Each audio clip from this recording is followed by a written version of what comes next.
కుల వ్యవస్థను రద్దు చేయనంత కాలం సమానత్వం ఇక్కడ ఉండదు. కాబట్టి సమానత్వం వైపు అడుగులు వేయాలంటే కుల వ్యవస్థ రద్దు కావాల్సిందే తప్ప ఎస్సీ హోదా రద్దు చేయడం వల్ల పరిష్కారం లేదనే విషయం మీ దృష్టికి తీసుకొస్తున్నాను నేను. 1950 ఆర్డర్ రాజ్యాంగ విరుద్ధం. 1950 ఆర్డర్ కేవలం దళితుల మీద పెట్టిన ఆంక్షలు. దళితులు మాత్రమే మారద్దు, మీతో ఎవరు మారినా మాకు అభ్యంతరం లేదు. దళితులు మాత్రమే మారద్దు, ఇంకెవరు మారినా మాకు అభ్యంతరం లేదు. బ్రాహ్మణులు మారవచ్చు, మారేటట్టు చేయవచ్చు. రెడ్లు మారవచ్చు, మారేటట్టు చేయవచ్చు. కమ్మోళ్ళు మారవచ్చు, మారేటట్టు చేయవచ్చు. బీసీలు ఇతరులు మారవచ్చు, మారేటట్టు చేయవచ్చు. కానీ దళితులు మాత్రం మారద్దు. మీరు మా కాళ్ళ కాడు ఉండాలి. మేము అంట్రానోళ్ళని పిలిచినా కూడా మీరు పడి ఉండాలి. మిమ్మల్ని అవమానించినా మీరు పడి ఉండాలి. మిమ్మల్ని చిన్న చూపు చూసినా పడి ఉండాలి. కుల వ్యవస్థలో వివక్ష ఉన్నది కాబట్టి, కుల వ్యవస్థలో అంట్రాంతరం ఉన్నది కాబట్టి మేము పాటించినా మీరు పడి ఉండాలి. మీకు మనుషుల హోదా సమానమైన గౌరవం కాదు. పశువులతో సమానంగా, పశువుల కంటే హీనంగా చూసినా మీరు పడి ఉండాలి. కానీ మారద్దు. కుల వ్యవస్థలో అస్పృశ్యత ఉంటది, మీరు అంగీకరించి రిజర్వేషన్ పొందండి. మీరు మారితే రద్దు చేస్తాం. ఇది కండిషన్ కాదా? ఇది కండిషన్ కాదా? ఇది నిర్బంధమైన హింస కదా? మీరు బలవంతంగా ఉండండి. మీరు మారదలుచుకుంటే రిజర్వేషన్ వదులుకొని వెళ్ళండి. ఏ వివక్ష లేని వాళ్ళు మారినా మంచిదే.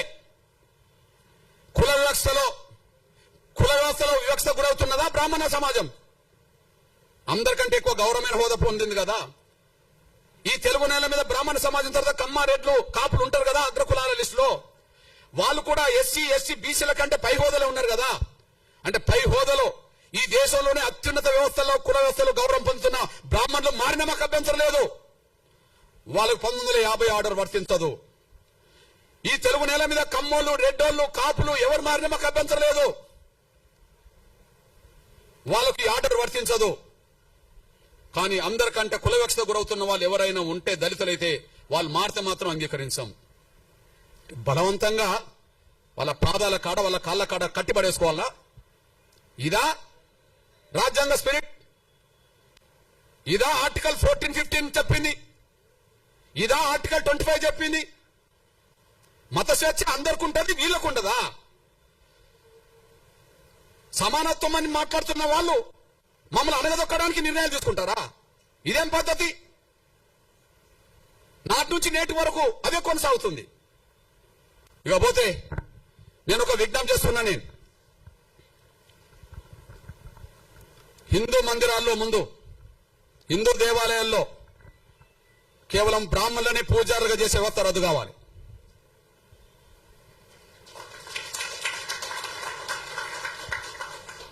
కేవలం బ్రాహ్మణులనే పూజారులుగా చేసే వ్యవస్థ రద్దు కావాలి. ఏంది అది? పేటెంటా? ఎందుకు రద్దు కాదు? ఈ రాజ్యాంగంలో ఏదైనా రద్దు చేయవచ్చుగా. ఈ రాజ్యాంగం ఈ దేశంలో కుల వ్యవస్థ వద్దనుకుంటే రాజ్యాంగం రద్దు చేస్తుంది కదా. పార్లమెంట్ లో బిల్లు పాస్ అవుతే రద్దు అవుతుంది కదా. దానికి అనుగుణంగా రాష్ట్రపతులు ఆర్డర్లు తీయవచ్చు కదా. ఎందుకు రద్దు కాదు? ఎందుకు రద్దు కాదు? నేను అంటున్నా, ఈ దేశ హిందూ దేవాలయాల్లో భక్తులు అన్ని వర్గాల వాళ్ళు ఉన్నప్పుడు పూజారులు మాత్రం, బ్రాహ్మణులు మాత్రం ఎందుకు ఉండాలి? వెంకటేశ్వర స్వామిని నమ్ముకున్న వాళ్ళు హిందూ సమాజంలో అన్ని వర్గాల వాళ్ళు ఉన్నారు. రాముణ్ణి నమ్ముకున్న వాళ్ళు హిందూ సమాజంలో అన్ని వర్గాల వాళ్ళు ఉన్నారు. ఓకే, కృష్ణుడిని నమ్ముకున్న వాళ్ళు, ఇతరులు నమ్ముకున్న వాళ్ళు అన్ని వర్గాల్లో ఉన్నారు కదా. దేవుడి దగ్గర, గర్భగుడి దగ్గర పూజా వృత్తి చేసే కాడ బ్రాహ్మణులు ఎందుకు ఉండాలి? వాళ్ళు ఏమైనా దైవదూతలా? దేవుడు బ్రాహ్మణులను మాత్రమే ఉండాలని ఎక్కడైనా చెప్పిండా? వెంకటేశ్వర స్వామి చెప్పిండా? రాముడు ఏమన్నా చెప్పిండా? కృష్ణుడు ఏమన్నా చెప్పిండా? ఇంకెవరైనా చెప్పిండ్రా? హిందూ దేవాలయంలో బ్రాహ్మణులు మాత్రమే పూజారులకు ఉండే వ్యవస్థ రద్దు కావాలా? నా డిమాండ్. అక్కడి నుంచి కుల నిర్మూలకు దారితీస్తుంది, అక్కడి నుంచి సమానత్వానికి దారితీస్తుంది. హిందూ వ్యవస్థలో సమానత్వం రావడానికి పునాదులు పడతాయి. నేను ఒక విషయం చెప్తున్నా. నేను అయోధ్యలో రాముడి గుడి కాడ మా ఎస్సీ ఎస్టీ బీసీలకు ఉండబడే హక్కు ఇంకెవరికి లేదు. అది శ్రీకృష్ణ మందిరమైనా అయోధ్య మందిరమైన రామాలయాలు ఎక్కడుంటాయో అక్కడ ఎస్సీ ఎస్టీ బీసీలకు ఉండబడే అంత రైట్ ఇంకెవరికి లేదు. ఓకే, నేను సాక్ష్యం చెప్తున్నా. మనం రామరాజ్యం గురించి మాట్లాడతాం. రాముడు పరిపాలించినాకనే రామరాజ్యం కదా, పరిపాలించక ముందు కాదు కదా. రాముడు ఒక రాజుగా, మనం నమ్ముకున్న వాళ్ళకు విశ్వాసం దేవుడు. ఆయన భౌతికంగా వ్యక్తిగా జీవించాడు కాబట్టి ఒక రాజు, క్షత్రియ కులం, క్షత్రియ వంశం. రాముడు ఏ వంశం? క్షత్రియ వంశం, అంతే కదా. రాముడు ఏ వంశం? క్షత్రియ వంశం. ఓకే, నేనంటున్నా జై శ్రీరామ్ అని అందరం అంటాం అనుకో. రాముడి గొప్ప లక్షణాలు ఆయన పరిపాలనతోనే తెలిసినాయి కదా ఎక్కువ. రామరాజ్యం అని ఎందుకు అంటున్నాం?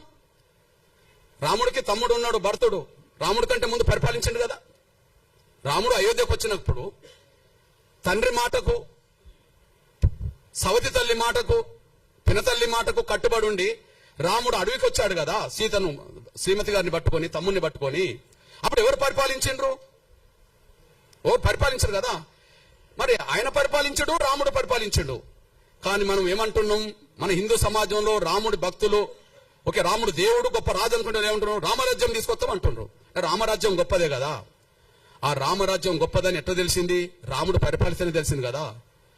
మరి రాముడు అయోధ్య నుండి వస్తే, అడవి నుండి వచ్చినాకనే పరిపాలించడు కదా. అడవికి వెళ్ళక ముందు రాజు కాదు కదా. అడవికి వెళ్ళక ముందు రాజు కాదు కదా. అడవికి వెళ్ళి వచ్చినాకనే రాజు కదా. మరి అడవికి వెళ్ళి అడవి నుంచి మళ్ళీ ఉట్టికినే వచ్చాడా? యుద్ధం చేయలేదా? యుద్ధం జరిగిందా లేదా? రామారావణ యుద్ధం జరిగిందా లేదా? ఆ యుద్ధంలో గెలిస్తే కదా రాముడు రాజు అయింది. మళ్ళా ఆ యుద్ధంలో గెలిస్తే కదా అయోధ్యకి వెళ్ళింది. గెలిచినాక కదా అయోధ్యకి వెళ్ళింది. అయోధ్యకి వెళ్ళినాక కదా మళ్ళీ రాజుగా పట్టాభిషేకం చేసింది. గెలవకపోతే ఓకే గెలిచిండు. గెలవడానికి యుద్ధం జరిగింది కదా. ఆ యుద్ధం ఎక్కడ జరిగింది? అడవిలో జరిగింది కదా. ప్రధానంగా శ్రీలంకకు దక్షిణాది మధ్యనే జరిగింది కదా. మరి ఆయన సైన్యం ఎవరా? రాముడు సైన్యం ఎవరు? రాముడు సైన్యం ఎవరు? వానరులే కదా. వానరులు అంటే ఎవరు? అడవి బిడ్డలు కదా. అడవి బిడ్డలు అంటే ఎవరు? ఆదివాసులు కదా. ఆదివాసులు అంటే ఎస్టీలు కదా. అడవిలోనే యుద్ధం జరిగింది కదా. రాముడి సైన్యం 99% ఎవరు? రాముడికి తోడొచ్చిన లక్ష్మణుడు ఉన్నాడు సోదరుడిగా. కానీ రాముడికి అండగా నిలబడ్డది ఎవరిగా? సుగ్రీవుడు కదా. అడవి గిరిజన రాజే కదా. ఆంజనేయుడు కదా. సైన్యానికి నాయకత్వం వహించింది, యుద్ధం చేసిండు కదా. సైన్యానికి నాయకత్వం వహించింది ఎవరు? యుద్ధం చేసింది ఎవరు? ఆంజనేయుడు కదా యుద్ధం చేసింది. ఆంజనేయుడు ఎవరు? మరి ఆదివాసి కదా. సుగ్రీవుడు ఎవరు? ఆదివాసే కదా. రాముణ్ణి గెలిపియడానికి యుద్ధంలో ప్రధాన పాత్ర పోషించింది ఎవరు? వానర సైన్యం కదా. ఆ వానర సైన్యాన్ని గైడ్ చేసింది ఎవరు? జాంబవంతుడు కదా. ఆ వానర సైన్యాన్ని గైడ్ చేసింది ఎవరు? జాంబవంతుడు కదా. ఇది ఎక్కడి నుండి తీసుకున్నాం? ఇదంతా వాల్మీకి రామాయణమే కదా. ఇది ఎక్కడి నుండి తీసుకున్నాం? వాల్మీకి రామాయణం నుండి తీసుకున్నాం కదా. ఇప్పుడు మనకు మన సైన్యాన్ని, దేశ ప్రభుత్వాన్ని గైడ్ చేస్తున్నది ఎవరు చెప్పు? దేశంలో ఒక పెద్ద ఆయన అజిత్ దోవల్, అంతేనా? సైన్యాన్ని, ప్రభుత్వాన్ని గైడ్ చేసేది ఎవరు? అనుభవస్తుడు అజిత్ దోవల్. అజిత్ దోవల్ లాంటి పాత్ర రావణుడి యుద్ధ కాలంలో జాంబవంతుడు చేసిండని చరిత్ర ఉన్నది కదా. రావణ యుద్ధంలో ఆంజనేయుడికి తన శక్తి తెలియదని తెలుసు కదా. తన శక్తిని గుర్తు చేసింది ఎవరు? జాంబవంతుడు కదా. నువ్వు దాటగలవు, నువ్వు సముద్రాన్ని ఈదగలవు, దాటగలవు, నువ్వు వాయుపుత్రుడివి కదా. నువ్వు పోయి రాగలవు, సీత జాడ తెలుసుకోగలవు, అక్కడున్న వాస్తవాలు చెప్పగలవు, అక్కడి నుంచి మన యుద్ధం చేయగలవు అని చెప్పింది ఎవరు? ఆంజనేయుడికి తన శక్తి స్వరూపుడని గైడ్ చేసింది ఎవరు? చైతన్యపరిచింది ఎవరు? ప్రోత్సహించింది ఎవరు? జాంబవంతుడు కదా. రామ లక్ష్మణులతో పాటు సైన్యం అంతా మూర్చపడ్డప్పుడు, వాళ్ళ దాడిలో, రావణకు సంబంధించిన వాళ్ళ యుద్ధం దాడిలో మూర్చపోయినప్పుడు వాళ్ళని లేపడానికి వాళ్ళ ఆంజనేయుని పంపి ఏం తెప్పించిండు? మీరే చెప్పాలి. సంజీవిని తెప్పించింది ఎవరు? జాంబవంతుడే కదా. యుద్ధాన్ని నడిపించింది జాంబవంతుడు. యుద్ధంలో త్యాగాలు చేసింది వానర సైన్యం. వానర సైన్యానికి సంబంధించిన వాళ్ళు గిరిజనులు. రాముడి అయోధ్య దేవాలయం నుంచి మొదలుకుంటే రామ మందిరాల్లో నా గిరిజనులు లేకుండా, దళితులు లేకుండా వీళ్ళేందా పూజారి వృత్తి చేసేది? వాళ్ళేమన్నా యుద్ధంలో గెలిపించిన వాళ్ళ? వాళ్ళేమన్నా యుద్ధంలో గెలిపించిన వాళ్ళ? యుద్ధంలో గెలిస్తే కదా, యుద్ధంలో గెలిస్తే కదా రాజు అయింది. వాళ్ళేంది అంటున్నా నేను. రావాలి, చర్చకు రావాల్సిందే, చర్చకు రావాల్సిందే. పోనీ రాముడి గుణాలని, రాముడి పౌరుషాన్ని, రాముడి మానవత్వాన్ని, రాముడి సామాజిక స్పృహను గొప్పగా ప్రపంచానికి చాటిన వాళ్ళు ఎవరే? ఎవరు? వాల్మీకే కదా. గొప్పగా ప్రపంచానికి చాటిన వాళ్ళు ఎవరు చెప్పండి?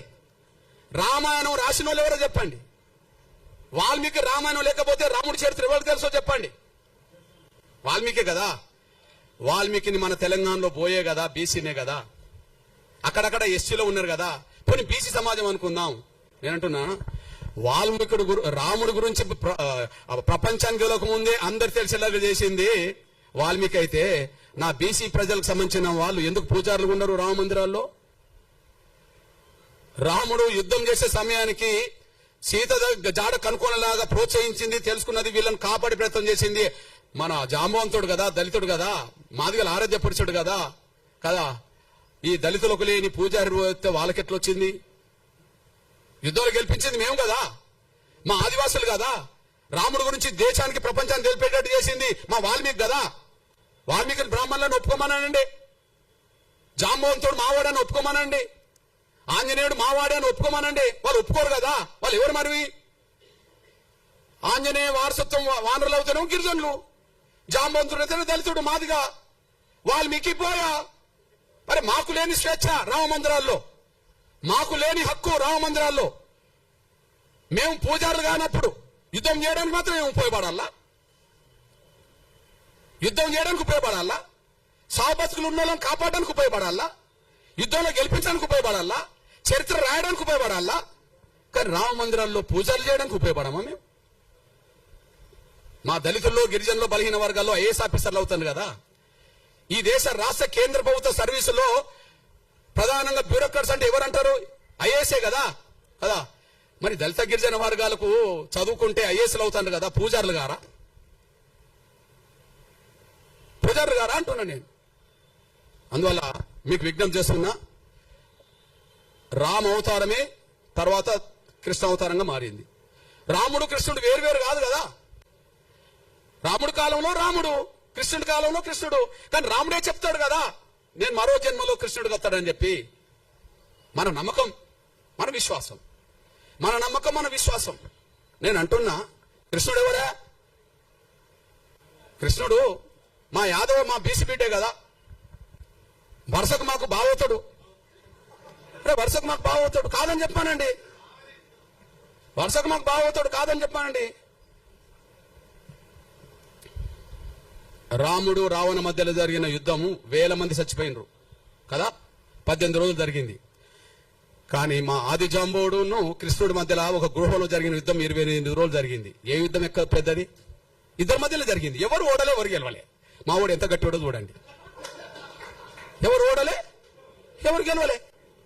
లాస్ట్కు మావాడు అనుకుంటాడు జాంబవుడు, అరే నీ అమ్మ, ఈ దేశంలో, ఈ ప్రపంచంలో నన్ను ఓడించేటోళ్ళు ఎవరై ఉంటారంటే, ఓహో రాముడి కాలంలో నేను అడిగాను, రాముడితో యుద్ధం చేస్తాను అన్నప్పుడు, ఇంత మనం చేసుకున్నాం కదా రాముడి యుద్ధం, నీకు ఈ జన్మలో వద్దు కానీ నీకు వచ్చే జన్మలో కృష్ణుడు అయిపోతే అప్పుడు నీకు ఏదో రకంగా యుద్ధం చేద్దాంలే అని అంటే, ఇంతకాలం నాతో యుద్ధం చేస్తున్నాడు అంటే ఆయన రాముడే అని చెప్పి, నువ్వు దేవుడి అవతార పురుషుడు కాబట్టి నాతో ఇంత యుద్ధం చేసావు అని చెప్పి మళ్ళీ కాంప్రమైజ్ అయ్యి, మళ్ళీ రాముడు ఆ కృష్ణుడికే కదా మా జాంబవతిని మా అక్కనిచ్చింది. ఈయన ఒక మణిహారం కోసం వెతుకులాట చేస్తూ, ఒక మణిహారం ఉన్నది, ఆ మణిహారం ఒక అతను మెడకేసుకొని వస్తుంటే సింహం తింటది. జాంబవంతుడు ఆ సింహాన్ని తీసి చంపి ఇది తీసుకొచ్చుకుంటాడు, బిడ్డకు దగ్గర ఆడుకుంటుంటది ఆ వస్తువు. ఈయన వెతుకుతూ వస్తుంటాడు. వెతుకుతూ జాంబవంతుడు కనిపిస్తాడు. జాంబవంతుడు కృష్ణుడి మధ్యలో యుద్ధం జరుగుతుంది. 28 రోజులు జరుగుతుంది. గుహలో జరుగుతుంది. యుద్ధంలో ఎవరు ఓడింది లేదు, గెలవలేదు. కాకపోతే మా జాంబవంతుడు అనుకుంటాడు, ఈ ప్రపంచంలోనే నాతో యుద్ధం చేసే వాళ్ళు ఎవరు లేరు, ఎవరైనా చేస్తుంటే దేవుడి రూపమే నా దగ్గరకు వస్తారు. కాబట్టి నేను గత జన్మలో నేను రాముడిని అడిగాను, కృష్ణుడికి వస్తాను, కాబట్టి కృష్ణుడు ఏంటంటే నేనే అని చెప్పి ఆయన చెప్పుకుంటాడు. అప్పుడు బహుమానంగా ఏమిస్తాడు మా జాంబవంతుడు? ఎవరిని ఇస్తాడు? ఎవరినిచ్చి పెళ్లి చేస్తాడు? మా జాంబవంతుడు ఇచ్చి పెళ్లి చేస్తాడు. ఇవన్నీ రామాయణం మహాభారతం ఉండదు కదా. మరి జాంబవంతుడు మా బిడ్డ మా అక్కనిచ్చిందంటే ఎవరు మాకేమవుతాడో కృష్ణుడు చెప్పండి. మా జాంబవంతుడు మా పెద్ద ఆయన, మా పెద్ద నాన్న అనుకుందాం. మా జాంబవంతుడు బిడ్డ మాకు పెద్ద అక్కే కదా. మా పెద్ద అక్కను ఎన్నో భార్యగా చేసుకున్నది మా కృష్ణుడే కదా. కృష్ణుడు మాకు బావ అవుతాడు కదా. మా బావ ఉన్న కాడ మేము ఎందుకు పూజారం కావా? నాకు అర్థమవుతుంది. మా బావ ఉన్న కాడ మీరు ఎందుకు పూజారులు కావా? మా బావ దగ్గర కూడా మీరేనా వాళ్ళ పూజ చేయడానికి? రాముణ్ణి గెలిపిస్తాం, రాముణ్ణి కాపాడుతాం, మళ్ళీ ఆయన దగ్గర ఉండొద్దు. మేము ఇటు పోవద్దు, ఆడు ఉండద్దు. ఇది పెద్ద డ్రామా వీళ్ళది. ఎడిపోవద్దు, వీడు మతం మార్చుకోవద్దు, మళ్ళీ వీడు ఉండద్దు, ఈ పూజారి కాడికి రావద్దు. ఇది చెల్లదు. రాముడితో మాకున్న సంబంధాలు మీకెక్కడి? కృష్ణుడితో మాకున్న సంబంధాలు మీకెక్కడి? రాముడితో మాకున్న సంబంధాలు మీకెక్కడి? వాల్మీకి రామాయణ ప్రకారంగా. కృష్ణుడితో మాకుండబడే బంధుత్వం మీకెక్కడిది? మహాభారత పరంగా కదా. కేవలం కుల వ్యవస్థ ఉండడం వల్ల కుల వ్యవస్థ మొదలైంది. కుల వ్యవస్థ ఉండడం వల్లనే కుల వ్యవస్థ మొదలైంది. రాముడికి కులానికి సంబంధం లేదు అంటున్నాం కదా. మరి ఎట్లా వచ్చిందో దాన్ని తొలగించుకోవాలి కదా. కృష్ణుడికి కులానికి సంబంధం లేదన్నాం కదా. మరి ఎట్లా వచ్చిందో తొలగించుకోవాలి కదా. ఆ కుల వ్యవస్థ ప్రభావం మన దేశాన్ని ముంచింది కదా. అఖండ భారత్ లేకుండా చేసింది కదా. ఉన్న భారత్ కూడా లేకుండా పోయింది కదా.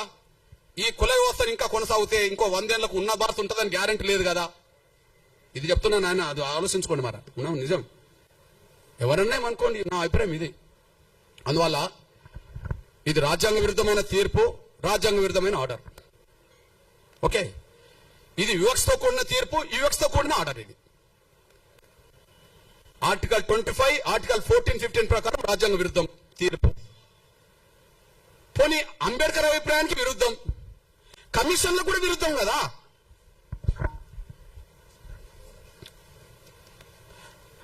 రంగనాథ్ మిశ్రా కమిషన్ దళితులు క్రైస్తవ మతం తీసుకున్నప్పటికీ వాళ్ళ మీద కులవివక్షత పోలేదు, అంటరాంతనం పోలేదు. దళితులు దళితులు క్రైస్తవ మతం తీసుకున్నా రంగనాథ్ మిశ్రా కమిషన్ రిపోర్ట్ ఇచ్చింది కదా, కేంద్రం వేసిందే. అదే సమయంలో ఇది 2007లో వేస్తే సతీష్ దేశపాండే కమిషన్ రిపోర్ట్ కూడా ఉన్నది. సతీష్ దేశపాండే కమిషన్ రిపోర్ట్ కూడా ఉన్నది, 2008లో వచ్చింది. ఇందులో కూడా దళితులు క్రైస్తవ మతం తీసుకున్నా వాళ్ళ మీద కులవివక్షత పోలేదు అని చెప్తున్నాడు, అంటరాంతనం కొనసాగుతుందని చెప్తున్నాడు.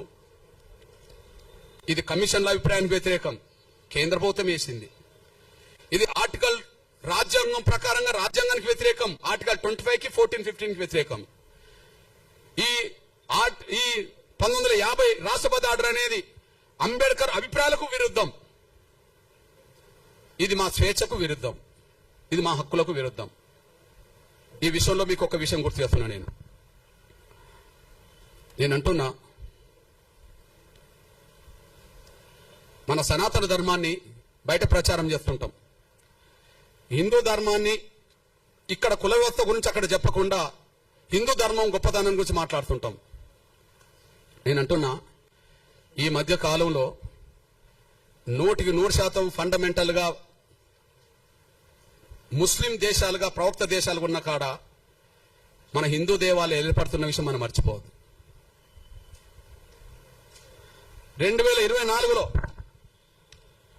2024లో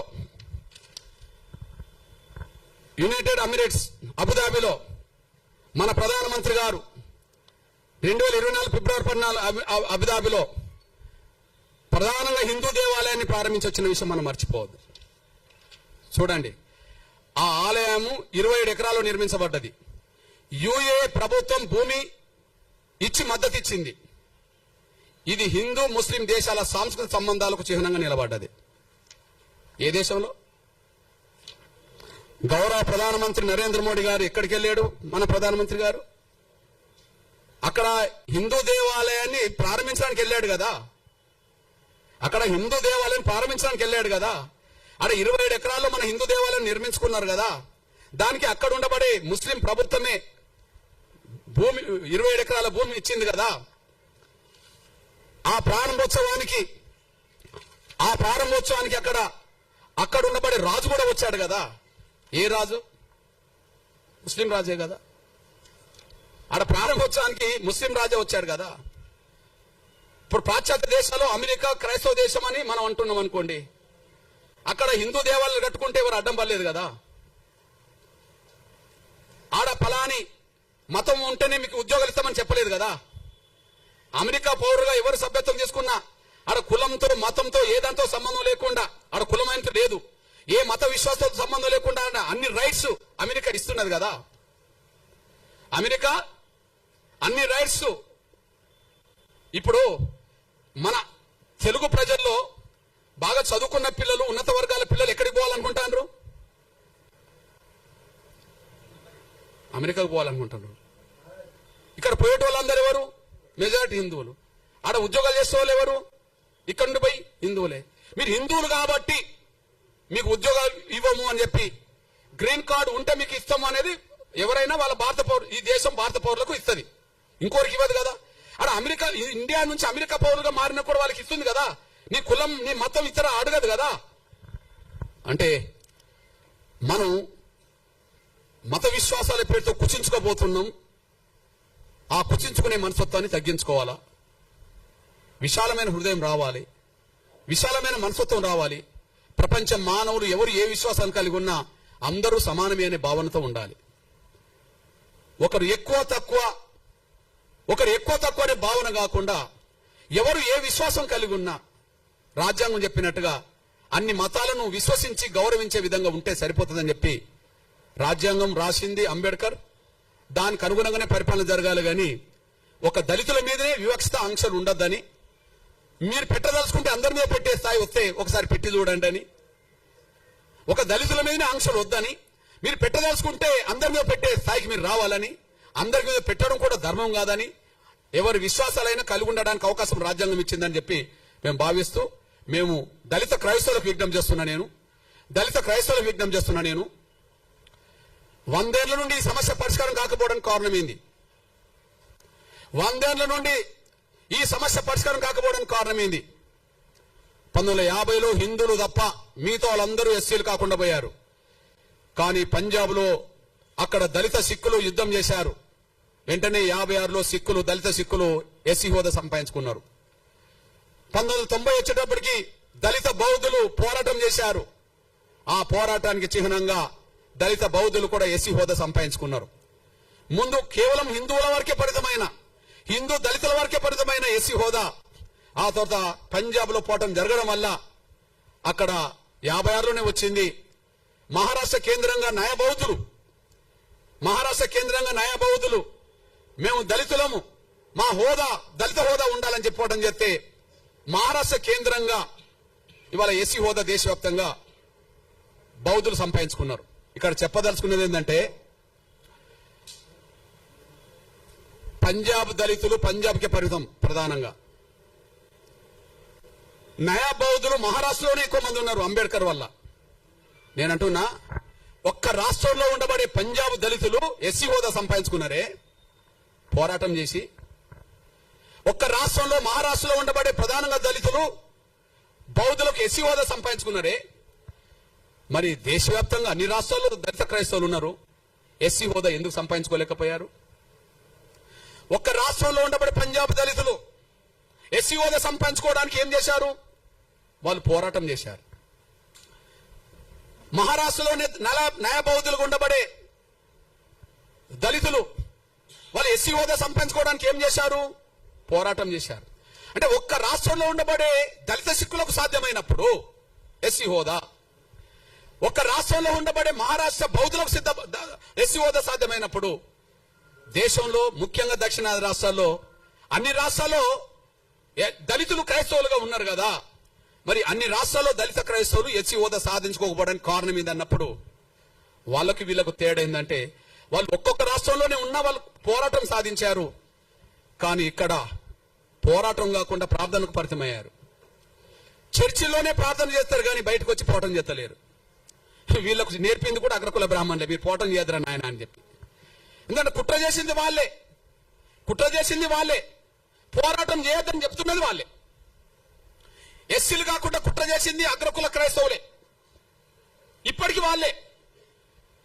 కొన్ని కోట్ల మందిని ప్రభావితం చేసే ఈ అగ్రకులాలకు సంబంధించిన ఫాదర్లు, పాస్టర్లు వాళ్ళ ప్రార్థనా మందిరాల్లో దళితులు క్రైస్తవులుగా మారితే వాళ్ళని దళితులుగా లేకుండా చేయడం అనేది న్యాయం కాదని చెప్పి అన్ని వర్గాల క్రైస్తవులను ఎందుకు బయటికి రప్పించలేరు?